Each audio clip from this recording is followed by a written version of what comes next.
Ano, di ba sinasabi ko sa'yo? Pero, sorry pa rin. Ha? Sorry. Okay lang. Okay lang ba sa'yo? Ganun. Ha? Okay lang sa'yo. Eh, parang ba't sinabi? Parang sabi mo kanina na parang nagsisisi ka, ganyan. Sasayangan lang ako. Kasi ngayon lang ako nag-try. Ganun din yun. Hindi, sasayangan ako na ngayon ko lang naisip na i-balance na pwede namang pareho. Yung pareho. Na pwedeng ikaw lang kasama mo, tayo lang magkasama. Pwede rin natin silang kasama. Tayong dalawa. Naisip mo na naman din mo.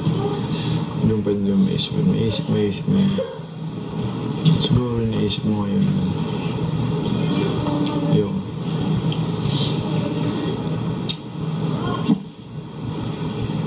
Please. Ano ang problema niyo?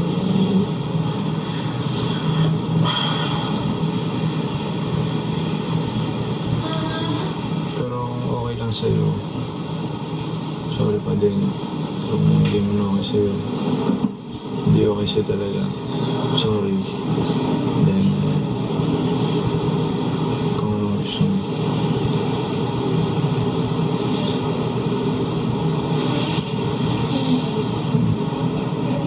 Okay sa'yo.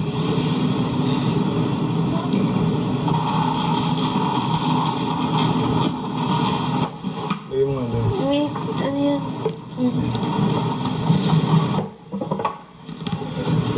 Sorry. Dapat ba akong sorry o...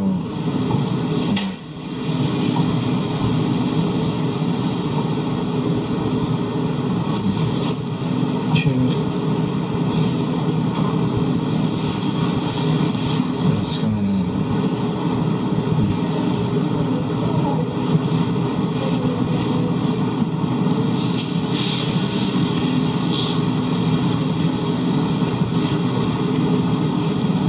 Chill ka lang. Medyo. Siyempre di ko nakakasupport. Hindi nga, kaya nga ako niya kasi parang ngayon pa yung bonding na kanina. Yung Ramdam ko naman. saktong-sakto pa. Ramdam ko naman eh na nahihiya siya ganyan. Pag nararamdaman ko yun, siguro may time na parang kahit gusto ko na ganyan, gagayin muna ako, hindi ko muna titingnan yun. Sige, tapos kaso nga lang, ewan ko.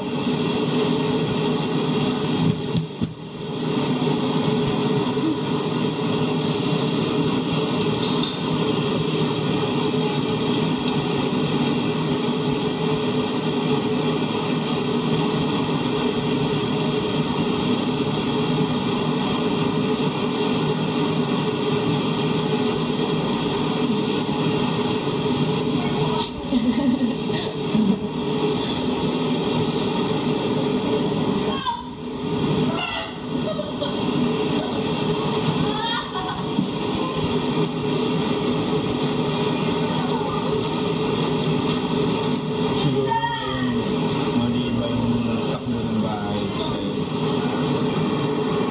safer sa luto siya na hindi naman diba ang sport parang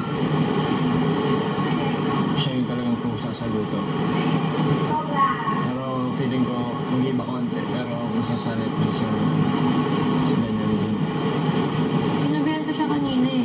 Yun yung pinag-usapan namin kanina. Sa Fort. Nandito kami. Tapos di ba nag-uubos ako? Sabi ko, bigla ako na-realize na yung parehong nagluluto dito lagi si Ate Vin at si Fort. Pareho silang